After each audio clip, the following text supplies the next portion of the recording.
O podcast que você ouve agora é uma produção da Câmara de Vereadores de Joinville. Isso é Tão CVJ Podcast, sua fonte semanal de informação sobre o que acontece no Legislativo da cidade.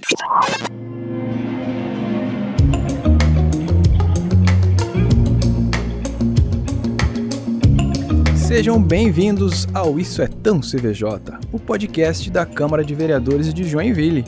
A partir de agora, a equipe do jornalismo CVJ vai contar para você o que rolou na Câmara entre os dias 6 e 10 de junho.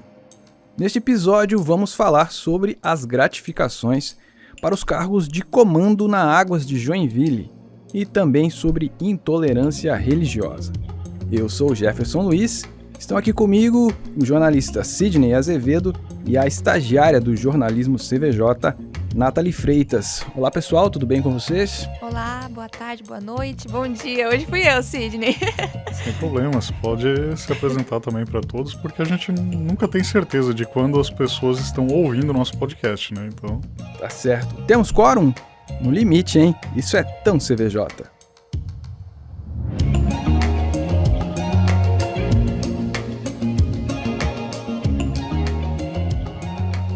Começamos com o pagamento de bonificações e PPR na Companhia Águas de Joinville. Sidney Azevedo, eu te convido para a gente conversar sobre esse assunto.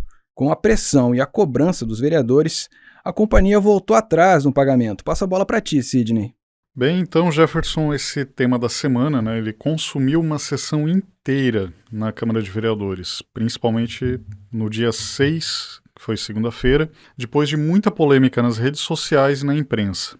E a gente está falando aqui do PPR, da Companhia Águas de Joinville. Antes de continuar, creio que seja bom que nós relembremos, né, o que é um PPR, né? PPR é a sigla de Plano de Participação nos Resultados. E isso se refere às condições para que uma gratificação, né, seja paga para os trabalhadores de uma empresa.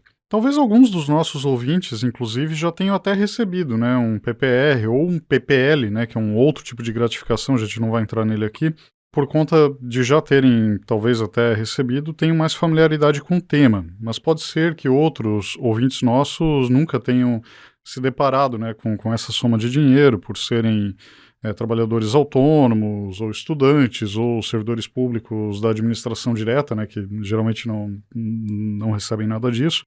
Então, acho que cabe a gente explicar um pouco o que é, né? O PPR é dado aos funcionários, geralmente, quando a empresa atinge um determinado número de condições, né? A gente pode supor o seguinte: a empresa tenha reduzido uma determinada quantidade de perdas no processo de produção, ou talvez tenha conseguido uma expansão de mercado, ou talvez tenha obtido algum aumento de produtividade, etc. Coisas assim, né? Então, por exemplo, quando alguém nessa empresa ganha na casa, aí, vamos supor, de uns R$2.000, às vezes o PPR pode pressupor lá que ela receba mais 4.000 lá no final do ano ou no meio do ano, dependendo de como for a organização desse programa, além do salário daquele mês, né? Isso acaba ajudando bastante pessoas, tanto que fazem, né, projetos, às vezes usam isso para pagar contas maiores e por aí vai, né? Só que esse pagamento só acontece se os tais critérios forem atingidos. Vale salientar que não é mensal, né? Não, em geral, né? Em geral não é. Não, é anual isso. Tanto que talvez até essa tenha sido uma das confusões, né, que pode ter ocorrido com relação ao PPR da Águas. Mas vamos lá. Quanto ao PPR em si, não houve maiores questionamentos. Mas, no dia 17 de março, agora desse ano, houve uma reunião do Conselho de Administração da empresa, né? Lembrando que a Águas é uma empresa pública, pertencente ao município de Joinville, mas ainda assim uma empresa, né? Inclusive tem todo o regulamento e tal, né? E na reunião do Conselho de Administração foi aprovado um, abre aspas, multiplicador de remuneração variável da diretoria. E essa diferenciação, né, entre o PPR que era recebido pelos funcionários em geral, né, que todo mundo recebe da mesma forma, haveria para a diretoria um extra. E essa diferenciação, né, foi que resultou em muitas das manifestações públicas que a gente ouviu na sessão do último dia 6. Acho que vale explicar também que eles estiveram aqui na segunda-feira para fazer essa prestação de contas, digamos assim, porque foi uma cobrança dos vereadores, né?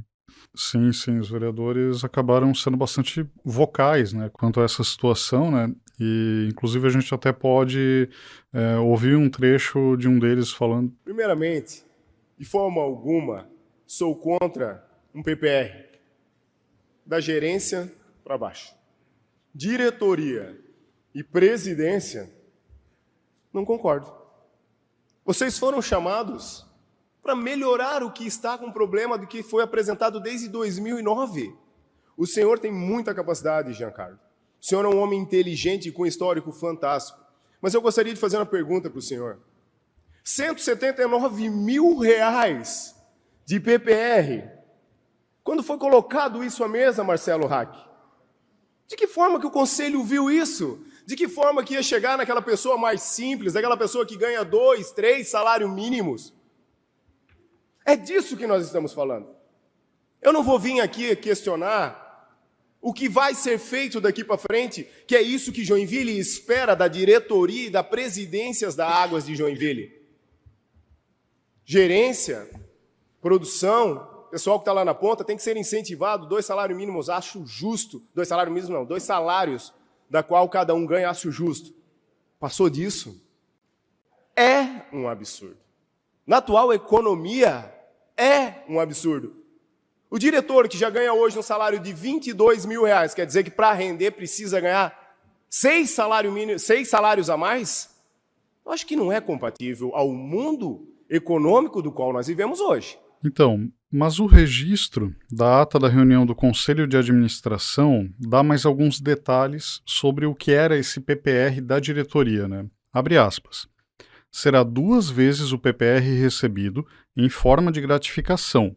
Para fins de esclarecimento, parênteses aqui, porque não sou eu que estou falando, é o documento da Águas, registra que a gratificação será adicional ao PPR recebido, ou seja, os membros da diretoria receberão o PPR mais a gratificação de 2 vezes o PPR e a gratificação não deverá ser paga aos membros do Conselho de Administração, Conselho Fiscal e Conselho de Auditoria Estatutário.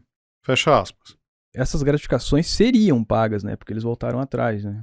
Exatamente. Eu tenho essa informação aqui, Cidinho. Eu falei, mas foi só para te provocar. Porque em reunião, no dia 2 de junho, o Conselho de Administração da Caixa decidiu recuar na criação da gratificação. Foi uma decisão no dia 2 e no dia 6 de junho, a equipe da Águas de Joinville esteve aqui na sessão ordinária. Eu separei algumas informações aqui eu também acompanhei essa sessão ordinária. Eu vou dividir com vocês aqui alguns detalhes. Vamos lá. A transmissão da sessão ordinária da segunda-feira, dia 6, começou às 17h07, quando o presidente Maurício Peixer abriu os trabalhos. Às 17h24, o presidente da Águas de Joinville, o Giancarlo Schneider, foi para a tribuna e mais de 1 hora depois, às 18h37, então, as justificativas sobre o tema principal do dia, sobre a criação das gratificações, começaram a ser apresentadas. Eu fiz esse relato do horário aqui para quem não acompanhou a sessão ter uma ideia de como foi construído o momento da justificativa. Eu separei aqui um trecho do presidente do Conselho Administrativo da empresa, o Marcelo Hack, sobre a criação, uma justificativa que ele apresentou. Vamos ouvir. Nós fizemos uma pesquisa de mercado aonde demonstrava que empresas do nosso setor pagavam salários melhores do que a CAGE paga. Para que nós não fizéssemos um aumento real de salário, ou seja, independente do quanto eu produzo ou eu não produza, eu tenho minha remuneração melhorada. Este conselho entendeu que uma remuneração variável seria a forma mais sensata de fazermos a retenção dos talentos que nós hoje temos na nossa companhia. Antes de mudar de assunto, eu vou compartilhar com vocês aqui também outras informações sobre o saneamento básico em Joinville. Um ranking de saneamento feito pela Trata Brasil no ano de 2006, composto pelas 100 maiores cidades do Brasil. Nesse ranking, Joinville era a 81ª cidade brasileira no ranking de saneamento. Sim, a posição 81 entre as 100 maiores cidades do Brasil. Entre as 15 maiores do sul do Brasil, Joinville estava em 12º. Esse ranking apontava que o indicador total de atendimento de esgoto em Joinville estava em 30% da cidade. Em 2020, 4 anos depois, o índice estava em cerca de 40%, conforme uma apresentação da Águas de Joinville aqui na CVJ. Melhorou, mas o índice continua baixo comparado com outras cidades aqui do estado. Em Florianópolis, por exemplo, o índice de cobertura da rede de esgoto abrange quase 70% da cidade, em Blumenau 47% e Jaraguá do Sul quase 90%.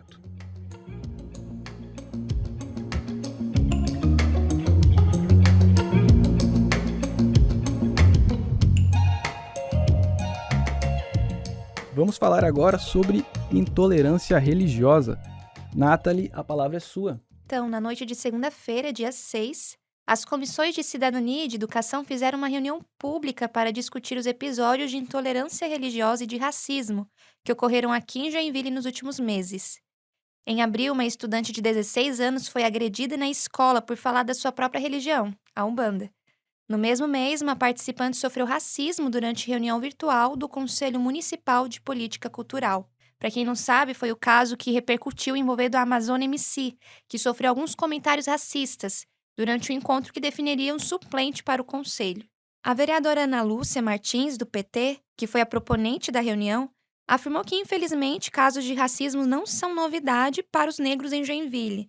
Ela ainda expressou a necessidade de encontrar estratégias práticas para que nenhuma pessoa negra sofra as consequências do racismo estrutural que permeia a sociedade. O presidente do Conselho Municipal de Promoção da Igualdade Racial de Joinville, Edemar Vieira Júnior, classificou as ocorrências como muito graves e pediu medidas para que casos como esses não voltem a acontecer. O representante do Núcleo de Estudos Afro-Brasileiros da Univille, Juan Carlos Fernandes, também se manifestou e pediu políticas públicas e mais respeito para a população negra. Vamos escutar. Joinville trata muito mal aqueles e aquelas que não fazem parte do aspecto germânico, suíço, polonês. E não é aqui demérito a essas culturas, não é isso não. Mas a gente, enquanto cidadão, e para vocês terem uma ideia, a população negra em Joinville chega em 1826, antes da fundação da cidade, na condição de escravizado. Então, a gente está falando de uma população que está aqui anteriormente à imigração germânica e que sequer tem direito de ter a sua liberdade religiosa respeitada, sequer tem direito de, dentro da educação, ser respeitados os filhos de santos que precisam, dentro das esferas educacional, ter a sua crença respeitada. E não é aqui ser contra cristão, ser contra isso, que aquilo outro. Não é isso, não. É ter o direito de cidadania garantido pela Constituição. E isso não é pequeno, não é pouco, e diz respeito a muito como essa sociedade, uma agressão aberta dentro de uma escola, diz muito de como essa sociedade vê esse lugar, que é um lugar que para nós é sagrado e é muito importante. Só para finalizar o assunto, o secretário de Educação, Diego Calegari, lamentou o ocorrido na escola e garantiu a existência de disciplina que contempla todas as religiões no currículo da rede municipal de ensino. Muito bem, Nathalie. Temos mais recados paroquiais, Sidney e Nathalie? Então, na próxima segunda-feira, dia 13, nós teremos a segunda reunião da Procuradoria da Mulher. Ela ocorrerá às 19h30 aqui no plenário da Câmara. No encontro, será apresentado o planejamento estratégico da Procuradoria, que foi desenvolvido a partir das sugestões coletadas durante a primeira reunião do órgão. Fica aqui o convite. Legal, Nathalie. Antes de encerrar, eu lembrei de outra coisa, hein? CVJ Indica. O que é isso, Nathalie? Onde está? Então, o CVJ Indica é um quadro que a Câmara lançou lá nas redes sociais, para ser mais específica no Instagram e no Facebook. A ideia é manter as pessoas por dentro do que está rolando na Câmara, mas de uma forma mais dinâmica. Por meio de stories semanais, a gente faz indicações de livros, podcasts, documentários que têm alguma relação com algum tema abordado na Câmara ao longo daquela semana. E dessa semana que passou agora, tem um spoiler que você pode passar pra gente aí? Sim, vai ser sobre intolerância religiosa. A gente ainda está juntando as produções, mas já deixamos aqui o podcast Mano a Mano, no episódio em que o Mano Brown recebe como convidada a mãe Carmen. Legal, Nathalie. Qual é o Instagram da Câmara pra quem ainda não segue? É Câmara Joinville. Muito bem, eu tô seguindo já. Sidney segue a Câmara também, Sidney? Também sigo, com certeza. Chegamos ao final deste episódio gratificante. O podcast Isso é Tão CVJ tem trabalhos técnicos de Rinaldo Barbosa Amaral e equipe e edição de Pedro Gonçalves Neto, que está aqui com a gente no estúdio. A chefia de jornalismo é de Felipe Faria, com a direção de comunicação de Luiz Fernando Batiste. A gente volta na semana que vem, se tudo correr bem, com a presença do Carlos novamente aqui no estúdio, da Marina Bósio também. Estamos também no Facebook, no Instagram e no Twitter. Procure Câmara Joinville. Um abraço e até a próxima!